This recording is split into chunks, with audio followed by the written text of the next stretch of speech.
All right, everybody, welcome back to the channel, and we're back with part 2 of the Monday Night War series. This is series 1. They're already up to series 3, but they had to start it off right, and they decided to start off with a bang. So once again, this is the Monday Night War from WCW Monday Nitro versus WWF Monday Night Raw.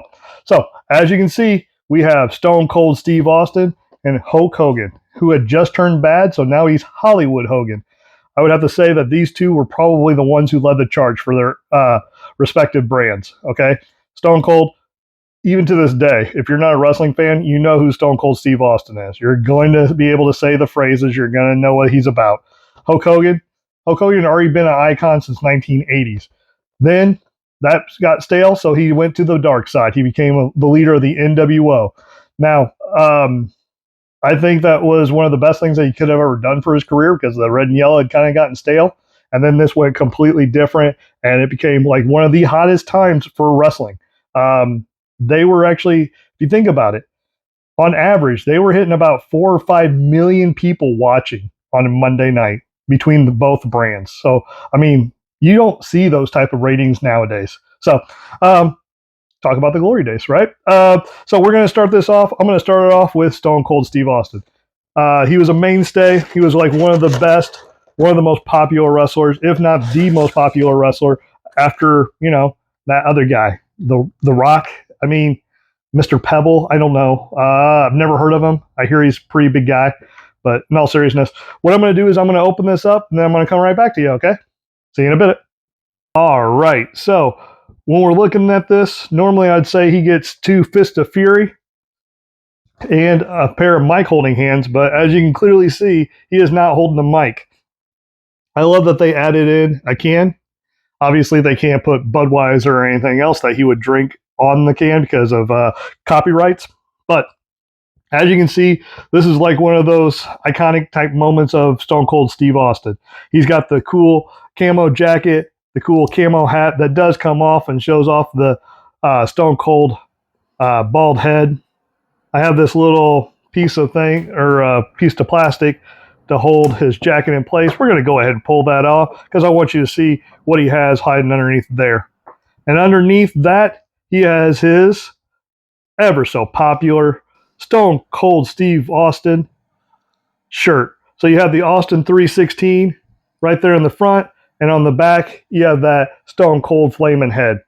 This is one of his first t-shirts that he had taken off. That reminds me, I forgot to read the little blurb on the back.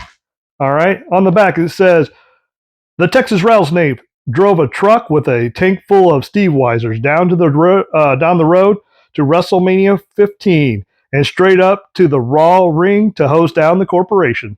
If you remember, if you ever seen that, he took a beer truck, slammed it into the ring, and opened up the hose and sprayed everybody down. And if you ever go back and see it, it's actually pretty funny because Vince McMahon tries to swim in the ring, trying to swim out of it. It's comical. It's comic gold.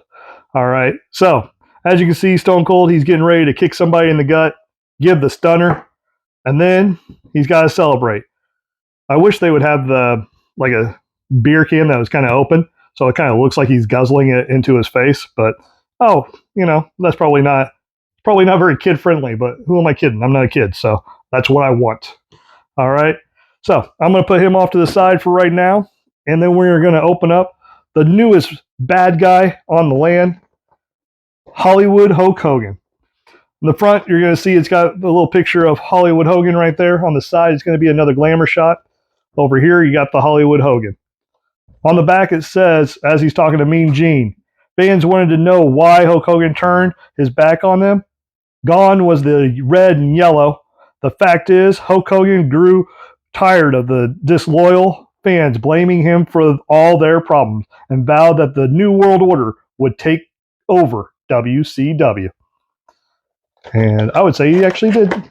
He succeeded because they were the hottest thing going in all the WWE and WCW.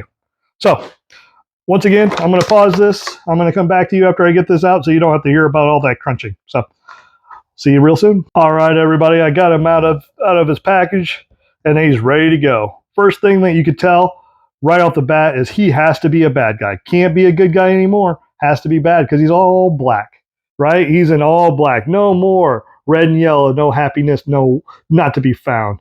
He comes in with his big, nice pumping fists, but he also has the mic holding gloves right there.